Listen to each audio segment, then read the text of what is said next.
Imagine knowing exactly what your students are learning and exactly which steps you need to take next. Join us in Down with the Reading Quiz to craft meaningful and productive formative assessments that move away from gotcha moments of basic recall and toward assessing what your students actually can do. In this 30-minute free masterclass, we'll share 3 powerful assessment keys that work for any novel at any time of the year. Head to shop.bravenewteaching.com/masterclass to sign up, and we'll also send you a free workbook to keep track of all your notes. Once again, that's shop.bravenewteaching.com/masterclass to nail formative assessments forever.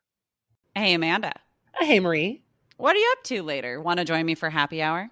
I'm all in. And guess what's amazing? Our listeners and friends of the podcast can also join us because Brave New Teaching Happy Hour has officially launched. Cheers! Cheers, everyone. We are officially hanging out a little bit longer after school with an extended, extra private podcast feed just for you. Yes.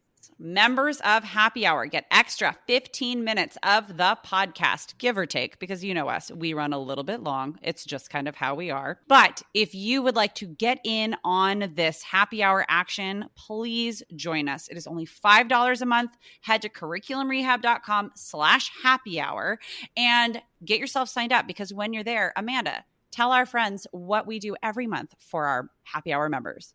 I think my favorite part is coming up with a new free resource for our listeners every month. And then we pretty much break down that resource and how to use it. We also like to have guests on to do extended episodes and even Q&A that's just for you about that resource. It's really exclusive and super private just for you.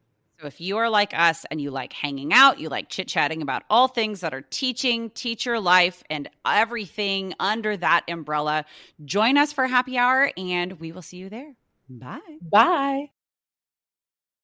Well, hello and welcome back to Brave New Teaching. We want to start today's episode by saying a big, huge thank you to everybody who joined us for our very first Dystopian Festival. We were so excited just to talk about one of our favorite genres, teaching dystopia, and then to see over 2,000 people join us who were, if not as excited when they joined, just about as excited by the time they were done with the festival. So thank you to everybody who joined us. And if you didn't get a chance to see it, or if you didn't get a chance to finish it all, or if you're like, what are you talking about? Dystopian Festival. The beginning of the year has been hard for me, or I'm just finding you. We still have material available for you. You can still access it. We've got some extended passes and that sort of thing. If you head to the show notes or bravenewteaching.com, check out our Dystopia Festival. But that is not what today's episode is about, friends. Today's episode is actually a rerun of one of our favorite episodes when we talked all about different strategies and ideas and methods for using Gothic literature in the classroom. And we just thought the timing was right. It's October. We're ready to get kind of spooky Gothic-y. What do you think, Amanda? Hi. Hi, by the way. Hello. It's so good to see you and everyone else who's listening. I know I can't see you, but I'm happy we're here together again. I want to start with a PSA. And that PSA is, okay, I've had a couple conversations with teachers and like people I know around here and even online who say things to me like, well, I don't have a Gothic unit, or I don't have time because I'm doing a different novel. So I don't really do anything with Halloween or with Gothic literature in my class. I don't have time. And so my PSA is, you don't have to be in a unit that correlates with Gothic literature. You don't have to be in a place to take a big break to do something fun for the holiday. I highly recommend that you get your planner out. Do a little backwards planning today. You're listening right now, backwards plan. The Halloween, I think this year is on a Sunday. It is. So that guarantees the Friday before that weekend will be crazy in school. Whether or not you're like totally like on it, your classroom management is 100%, like no one ever acts out. Like the sugar rush that will be going through the veins of your children is gonna be there, okay? The only crazier day than Halloween or like the days just surrounding or right before Halloween is Valentine's Day. So like you've got the second craziest day upcoming. And it's coming whether or not you're teaching the world's most serious unit on Jane Eyre, or you're like, oh, which actually would be perfect. Because actually, I was just going to say, back up. Sorry, back up. I'm on a Jane Eyre kick these days. Yeah. Okay. Anyway, that was actually not a good example. Whatever it is that you're doing, even if it doesn't feel related, finish your lesson on Thursday and give yourself Friday to do something fun. And this episode is all of that. We have high school teachers, middle school teachers. We have special teachers who are, have more like nuanced, really cool ideas. There are lots of unique ideas here in this episode that only take 1 or 2 class periods at most and are super easy to implement and really might just give you a break and your kids a break. They might just need that. I know this whole Dystopia week that we were working, I was so focused on content and so focused on units. I remembered what it was like in the classroom when you really get into the heat of your planning, that you have to remember to be able to step back and give yourself a break to do something a little out of the mold sometimes. And that's totally okay. And we want to give you all those ideas and permission to use them. And they're not just fun ideas, but they're rigorous, engaging curricular things that you can do that just sometimes, like Amanda said, we all just need a little breath, right? And so if it fits into your curriculum, fantastic. Take that breath and keep the train a-moving. If you need to take a pause, once again, 2021 is the perfect year to be able to do that because Halloween is on a Sunday, meaning you can take that Friday or even November 1st, you could go into some Gothic Day of the Dead sort of things. So my actual favorite activity, I don't think I talked about it in the other episode, is we celebrate Day of the Dead and I have my students research dead poets. And then we have a little reading and everyone reads a little something from their poet who has passed on. And we kind of just very lightly research and celebrate some poets. And that's it. And it's a break and it's fun. Kids are practicing research. They're presenting. They're doing poetry. I mean, all of that. And that's so, so simple. I will link it in the show notes for you if you're interested. But these other people, let me remind you who's featured in this episode because we have some amazing teachers. Stacy Yamanishi from Donut Lovin' Teacher. She's with us today in this episode. My dear friend, Patrick Johnson, who you all probably don't know, but I worked with. We were lucky to be colleagues for a while. His story is all about when he taught a horror class. He actually taught a horror senior elective, at our school. My wonderful friend, Susan Barber, she's an AP Lit teacher, and her segment's all about Frankenstein and some really cool tone and mood writing, not just the novel. Ashley Bible is with us to share her ideas, Vanita Grant as well. So all of these amazing educators. And finally, Bryn McGinn, a middle school teacher. So you've got the whole range and we are so pumped for you to give this a listen if you didn't hear it last year. Absolutely. So without any further ado, here's our rerun of our episode all about teaching Gothic Lit. We hope you enjoy and we will see you next time. Bye-bye. Well, hello, everybody, and welcome back to Brave New Teaching. We have a seasonal episode for you today. If you're listening in real time, it is October 1st, and Amanda and I are just really looking for things to get excited about. We get really excited about Gothic literature, and we have called on some of our ELA teacher friends to help us talk through some fun and cool and engaging strategies for teaching Gothic literature. So this is especially a great episode for all of you ELA friends out there. If you are not an ELA friend, you might just hear a story that you want to read. So let's get started. Hi, Amanda. Happy October. Hey, happy October. I've got a question for you, Marie. Okay. So if I were to reveal to you my 2 most massive fictional I should back up because I was going to say fictional crushes, but the crushes are real. The men on the receiving end are fictional, but I really feel all of these feelings for these men. One, they. I'm following. Okay. I just want to know if you know what these 2 gentlemen have in common.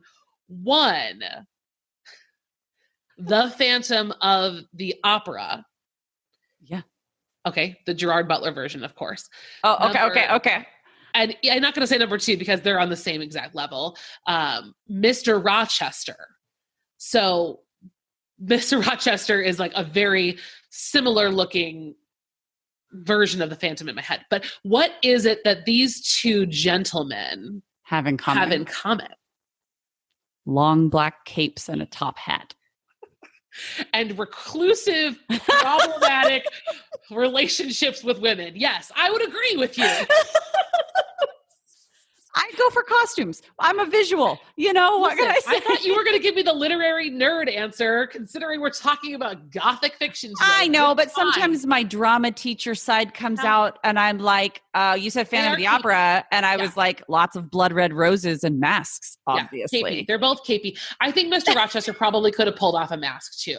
For sure. We probably should have sometimes, but... Yeah, like both are not super attractive to begin with. No. But then they're like their mind games and problematic, behaviors just make them that much more attractive. Guys, I do not need a recommendation for a therapist. Yeah, Amanda, I feel like this is about to turn into a very different episode than we had planned, and you did not warn me about this one. I do love dark, mysterious men. So I did marry one, actually, by the way. That will lure you to the mystic basement of an opera house and take you on his gondola through the mist. On like my third date with my husband, I don't want to use the word lured, but he did take me to his shop where he still works, and like the lights were on and it was really kind of like a cave. Was there a fog machine just to really like bring it all in? No, but it was foggy. It was foggy that night. I remember that.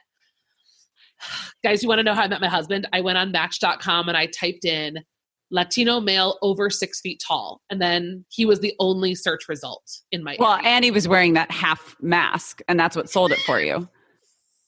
And had a striking body like Gerard Butler does in 300. It was crazy. It was such a bizarre coincidence. We have got to start talking about married at date 4. Yeah.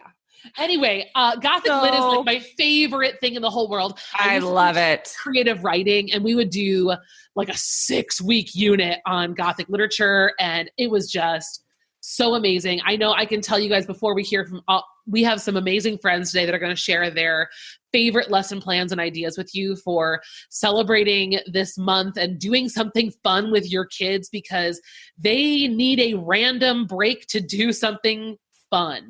Yep. But my favorite activity I ever did with my students, this is so simple. You don't even need to plan it. And it would work really well with distance or hybrid, is you come up with a list of, let's say 10, Gothic litty types of events that could occur in a story. So here's what I do. I tell my kids, you're going to start writing and you're going to write the whole time. So we're going to write for 2 minutes and I'm going to give you a prompt to start. So the prompt might be, it was a dark and stormy night, go. And they just need to write for 2 minutes. When that timer goes off, I give them the next sentence. And so the next sentence might be, and then the lights went out. They have to write my sentence and keep going. And then we just repeat until we get somewhere really weird, and then share or discuss or publish them somehow. And it's such a fun writing activity. It's really good for the kids. Like, they'll be super engaged the whole time, and you can have fun with whatever the prompts are that you're giving. I like to kill people off. I'll say, I could have a sentence, and then he died, period. Like, go, keep going. They're like, what? I wasn't ready for them to die yet. And so they'll freak out on you. That is of so course, fun. They'll be really quiet if you're on a computer. All the whats will be muted, which is going to kill you a little bit. But anyway. But you get to see their tiny little square, like, jostle up and down when they're like, what? I wasn't ready. That's so fun because, simple. And like, creative writing is so fun, but sometimes that fun gets taken away by intimidation. So chunking it up like that and making them follow you along makes it much more doable, and just like, and once again, community building, because everybody has to have those same elements, but they don't have to come up with it all at the same time. They can only come up with teeny little pieces as they go. It's so fun. I love that.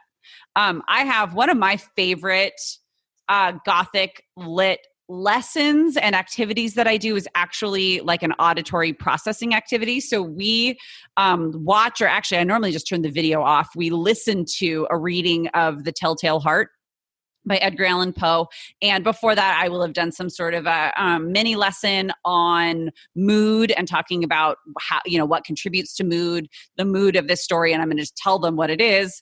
mysterious and suspenseful. And so as they're listening for different elements of the mood. They're listening for different character traits. And actually, I realized I should have said this before. This is a download that I have for you guys. It's a sheet that I have made with the Telltale Heart, and then they compare and contrast it to a modern or more contemporary, like scary or gothic type story. And I have some ideas that I'll also put in our show notes to go along with this download. So it's a free download for you. It's a 2-sided sheet that is like a listening notes kind of a guide for listening to the Telltale Heart and then listening to either the teacher reading or some sort of a recording of a more contemporary gothic or creepy, mysterious type story. Students are listening for evidence that contributes to a mysterious or suspenseful mood in each of the stories. They're listening to for character traits and evidence of character traits in like 2 or more characters. And then the narrator, whoever the narrator might be, what is the narrator's tone and cite evidence from the story from both of the stories. It's super fun. And then after they listen, those are like their listening notes to each of the stories. It's a really fancy Venn diagram. Again, we're coming back at you. Love with it. Those crazy 21st century strategies called a Venn diagram. It's got Telltale Heart on one side. It's got whatever that other story is on the other side. And a big question at the bottom: how does the modern or contemporary story maintain the mood and tone of mystery and suspense while appealing to a contemporary audience? So it's looking at audience appeal and that sort of a thing, looking at mood and tone. And it's really fun. And it's also fun because I like to turn off all the lights in the classroom and make the students, well, when I do this in the classroom, make students work by like battery operated tea light. It's the only thing they can use. Mood. Hashtag mood. So those are our quick little ones for you. Like I said, I have a free download if you head over to our show notes at bravenewteaching.com. But we are really not the stars of today's episode. Our amazing colleagues and friends are. Are you ready? We have a Keeping the Wonder teacher who obviously everything Keeping the Wonder is about magicalness and all of these good things. We've got the guru of AP literature. She's here today to talk to us. We have middle school teachers who are crushing it at all different levels and grade levels. We have a college professor who also taught high school and specifically taught an entire senior level English class on villains. So this is the kind of lineup we have for you today. These are like miniature little, if you guys remember our teacher appreciation episode, it's kind of like that, like little vignettes of different lesson plans and ideas and ways to approach Gothic Lit. Some people even have here like research into urban legends. So there's all different interpretations of Gothic Lit and things to do in October. So we are super pumped, and I will give you more info about each person after the music. Here we go.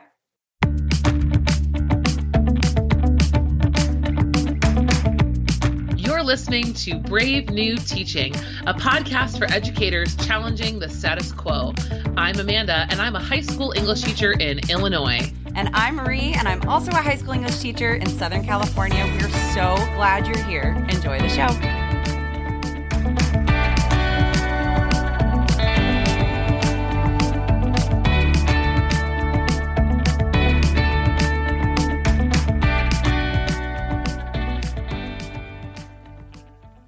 All right, guys, I am ready to introduce to you 2 fabulous educators, and both of them great friends of mine. One, an old friend that I used to get to work with at school every single day, and the other, a brand new friend that I am forming a wonderful friendship with online through the Instagram teacher community, which, as most of you have heard, is a fabulous place to be connecting with other educators. So first up, you're going to hear from Patrick Johnson. Patrick Johnson, like I said, we worked together at my high school. Patrick was not only a phenomenal English teacher, but he ran the show in terms of media studies and the journalism department at our building. Just absolute rock star stuff.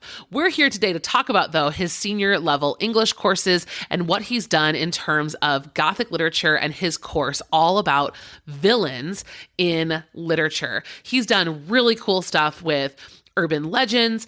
He's now currently at University of Iowa studying to get his PhD and teaching at the same time. Patrick can do it all, and he has got quite an eye for Gothic lit. Then I want you guys to hear from Vanita Grant.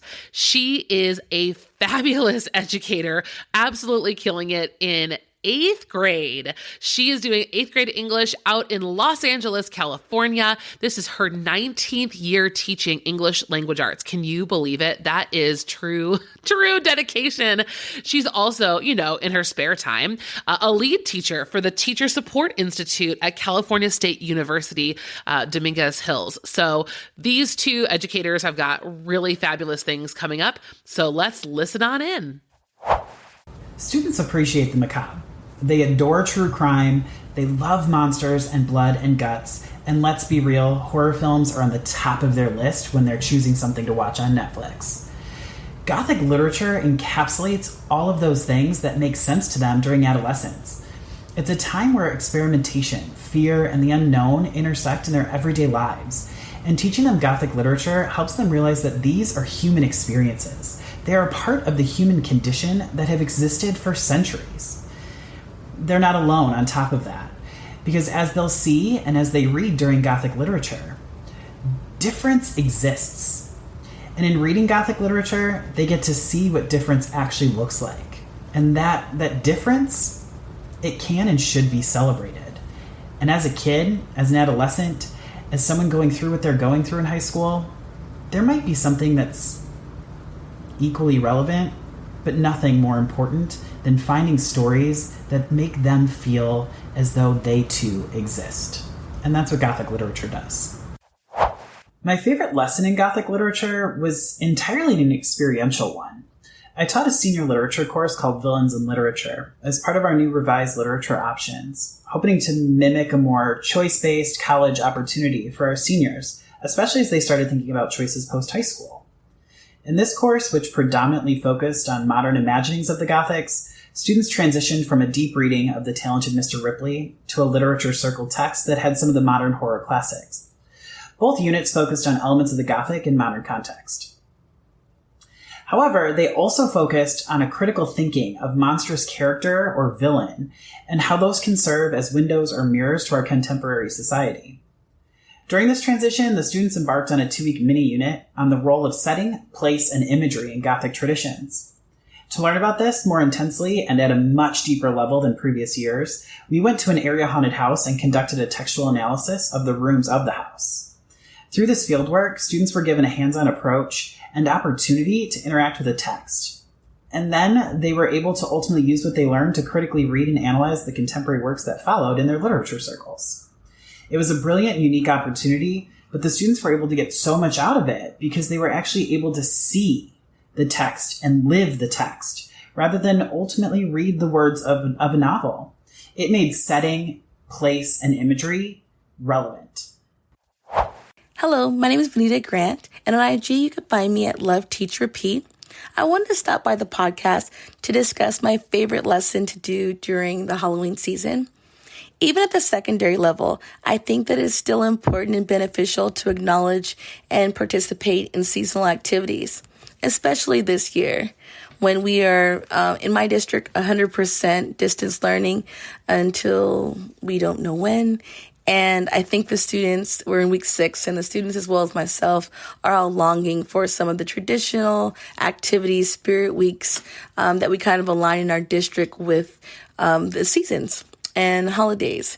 And so my favorite lesson involves students taking on the roles of different disciplines. And we base it around the mystery and the gruesome story of The Telltale Heart by Edgar Allan Poe. The story is so rich and so full of all the elements of a great story. You can dive into teaching students. It's probably one of my favorite stories to teach the elements of a story and character development and foreshadowing and tone and mood and inferencing. And there's just so many skills and standards that I can just layer for this particular activity. So what I would do is definitely do a I'm trying to think of how to set the scene. So in my regular classroom, I would decorate the classroom and make it where the students would walk into a different atmosphere in a classroom transformation. So I think that with Bitmoji rooms, and we've been really creative about trying to think about how to create a space. So that part, I'm kind of excited as to how I'm going to recreate this scene for students as we read the story for our first read, our close reading of the story. I'm very kind of excited about just the idea of implementing or planning it.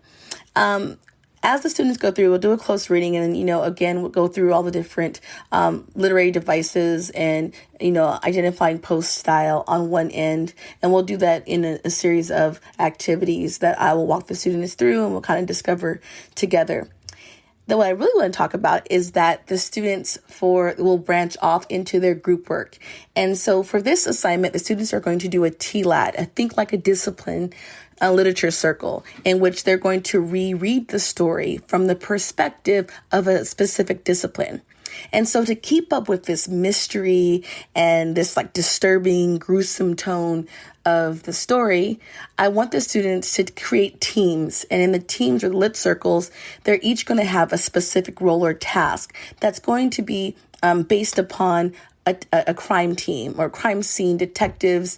They've been hired, and we'll create the scenario. They've been hired to as a part of a legal defense, and they're going to all take on different roles.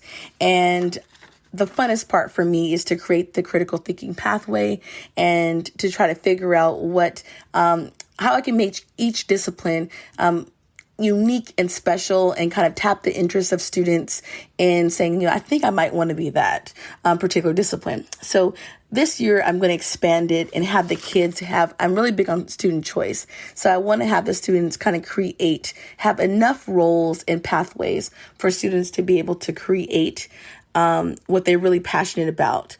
And so I'm going to have them think like a sociologist, like a crime scene investigator, like a forensic scientist, like a psychologist, like a sociologist, a journalist, a defense attorney, and I'll probably think of some more before I finish designing this lesson. And so those are the academic disciplines that the groups of 4 to 5, each person will decide which group they'll take. So again, I'll have about 8 choices for the students in a group of 4 or 5. So each student will be able to choose which role they want to take as a group.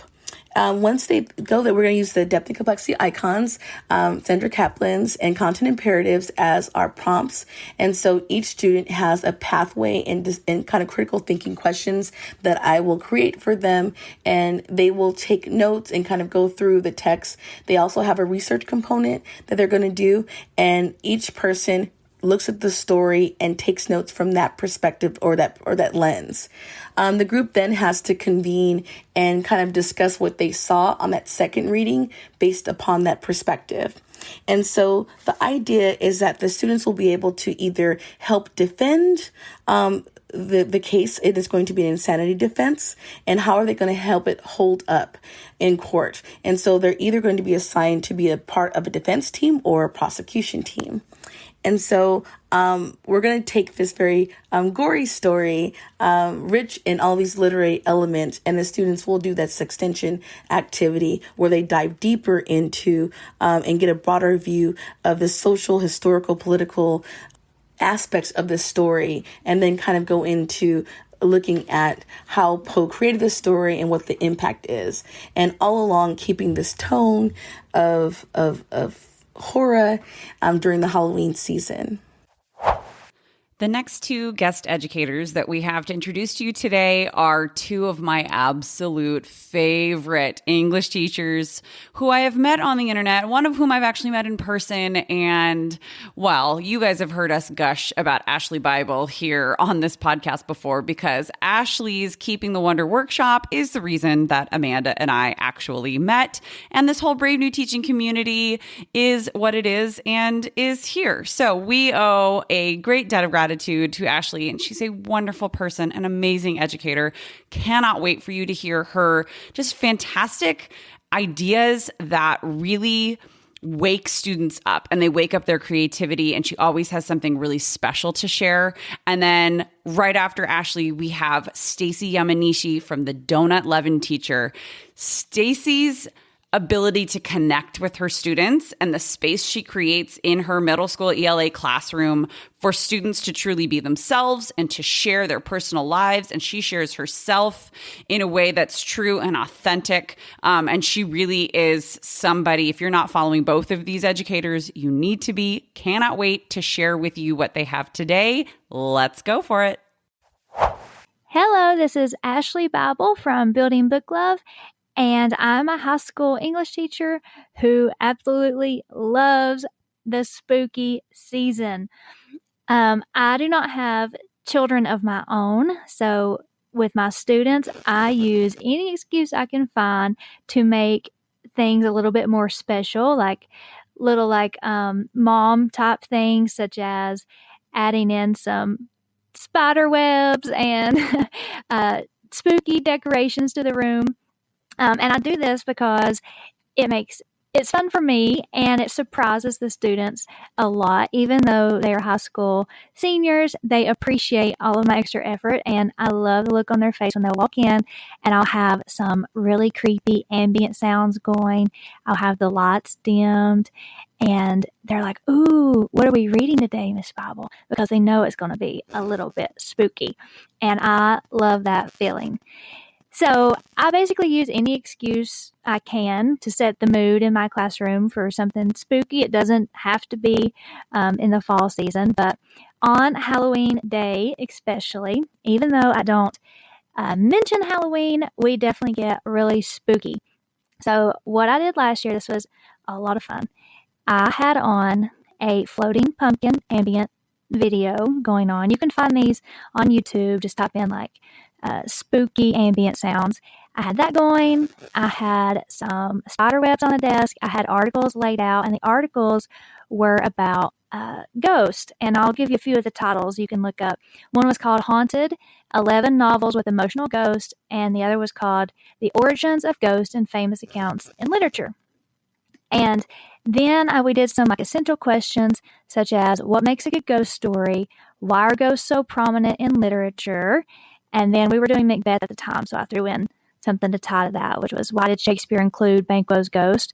But you really don't have to be teaching Macbeth. There's so many different ways you can tie in the idea of a ghost, like emotional or in literature, into whatever you're reading.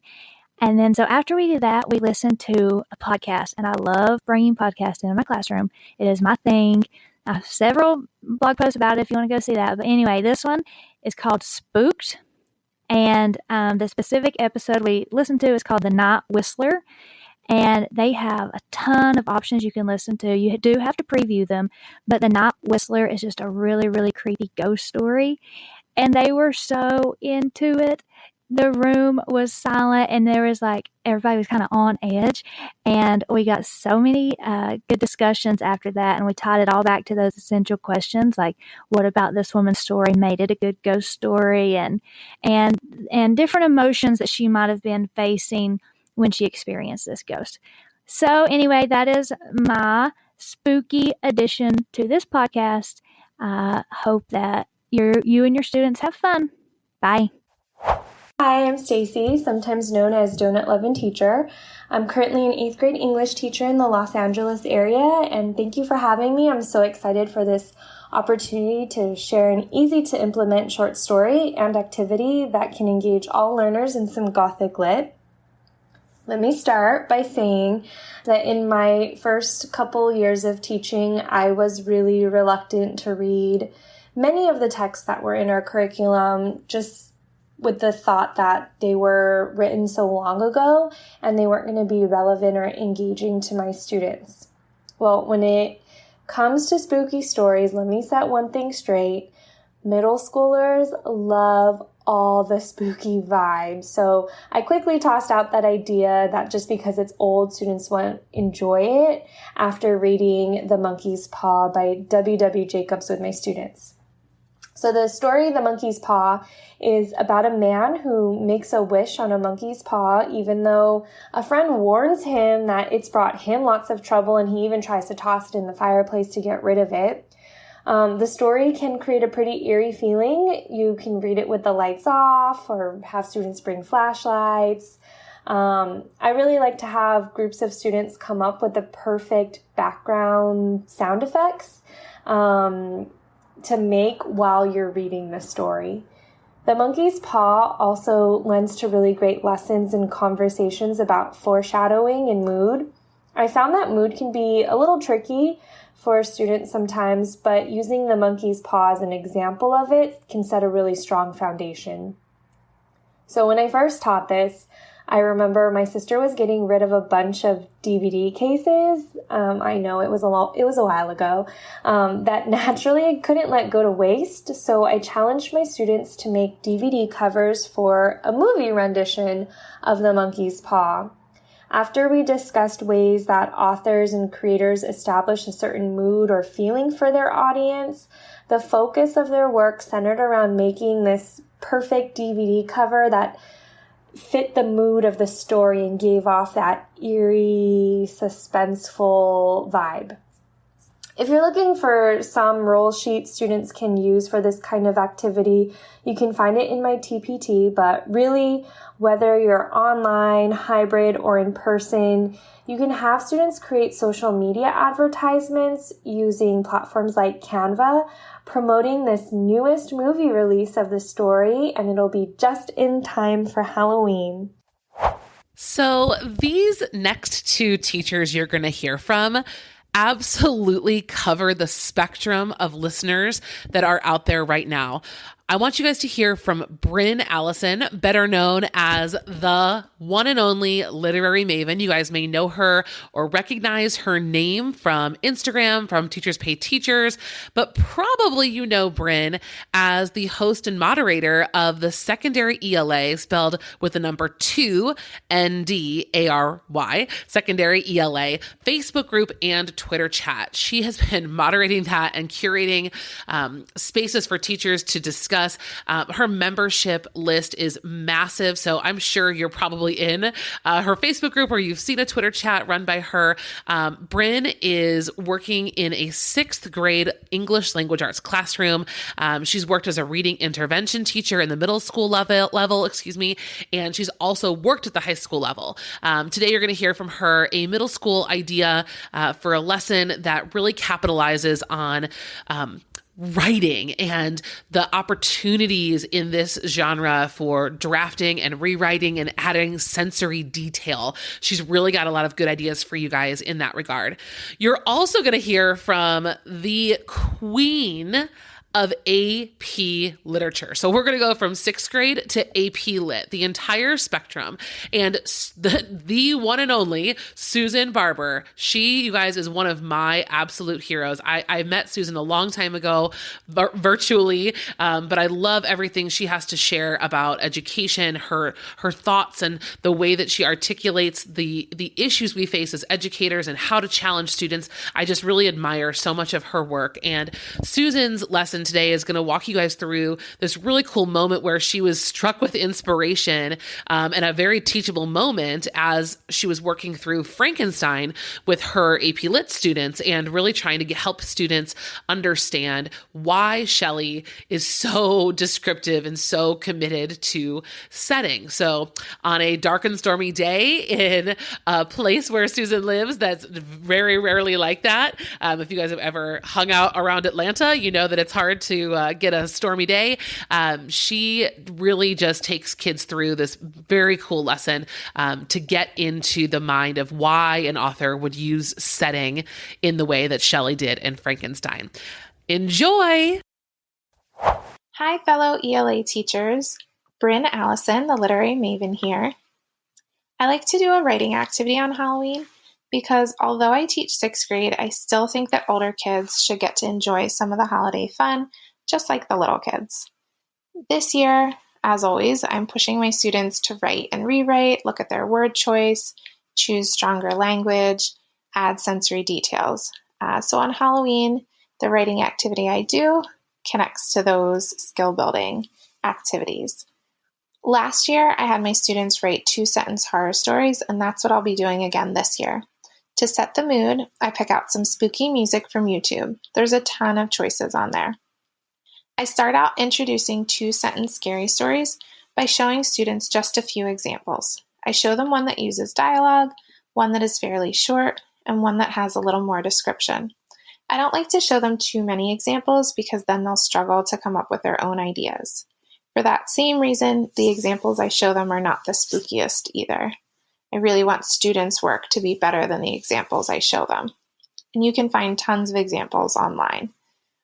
After looking at examples, students brainstorm a plot for their 2-sentence story. They respond to a series of questions covering the who, what, when, where, and why. And then they write a first draft. Next up is peer revisions. Students swap papers with a peer who identifies places to add sensory details, possibilities for stronger language.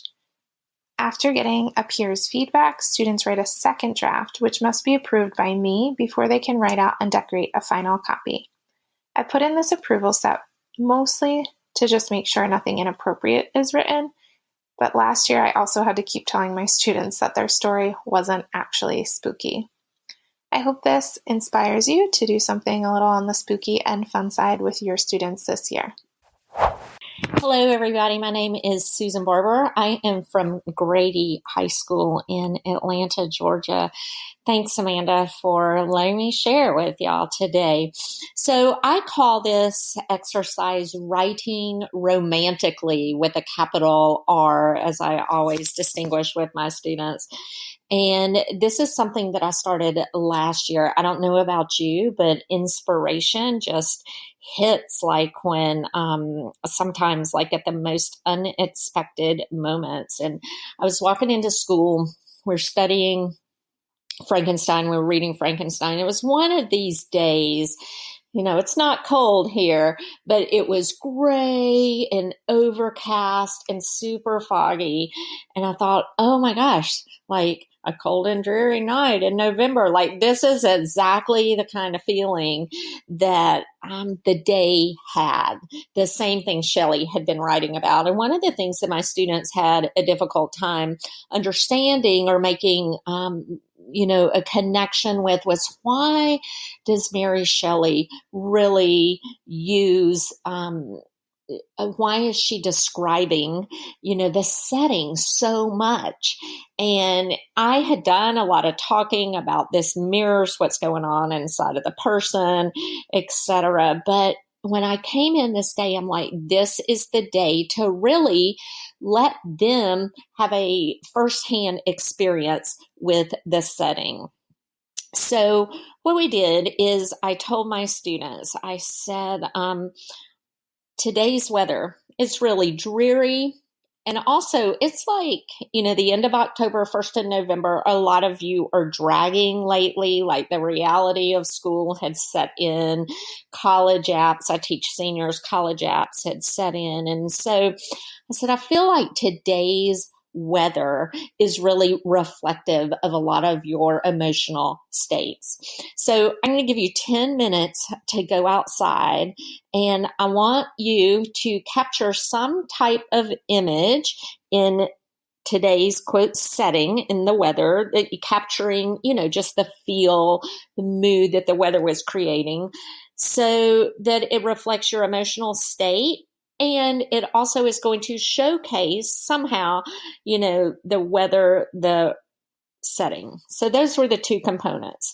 And I said, you can also consider using props, whatever you want to use for inspiration. And think about Frankenstein, like some of these setting passages that have confused you. Like think about that and think about how you can showcase what's going on inside of you through taking a photograph outside. Now, this was last year when we were in the classroom. I still think it would work. It would be great virtually as well. Like we're 100% virtual here, and whatever I can do, to get students to share like pictures. Like I can see us doing this in a couple of weeks, and all of my students putting up different pictures that they've taken. And we have this like on a dock in our classroom. So when I open our virtual classroom through Zoom, like we're all of our pictures are in the same space, like just like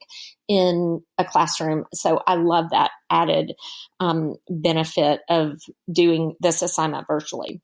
So then we went to part 2. Part 2 was, now we've thought about like Shelley's diction, syntax, her nod to nature, and how these reflect the character's state of mind and soul. So what I want you to do is find some of Shelley's sentences that acts as a mentor text to you, and then you write a piece mimicking her style. And let's see what you come up with. So you're going to be writing romantically, capital R. And when you're finished with that, I wanted my students to do a 2 or 3 sentence summary of the moves that they made as a writer that were inspired by Shelley. I think this activity really helped my students understand why Shelley was writing, why she referred to setting, why she went back to that. It also gave us a way to dig in to her style and talk about her syntax and diction, because once they're in the writer's seat employing this, like they really understand the tools and the strategies she uses as a writer. I am going to link pictures and everything on my website, aplithelp.com. If you're not an AP teacher, don't worry. Come on, check it out over there. There'll be slides ready to use, pictures, student samples. So thank you, and I hope all of you have a really good Gothic fall.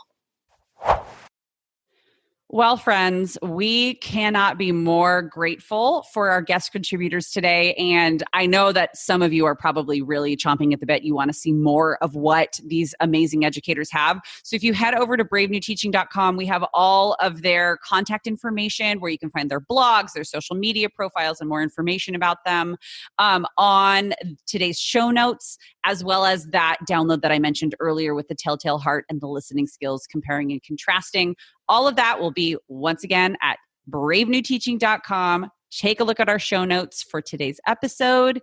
And we hope to see you guys posting some fun Gothic lit activities and lessons that you're doing with your class. And please tag us at Brave New Teaching on Instagram when you do so that we can give you shout outs and we can just keep growing this Brave New Teaching community.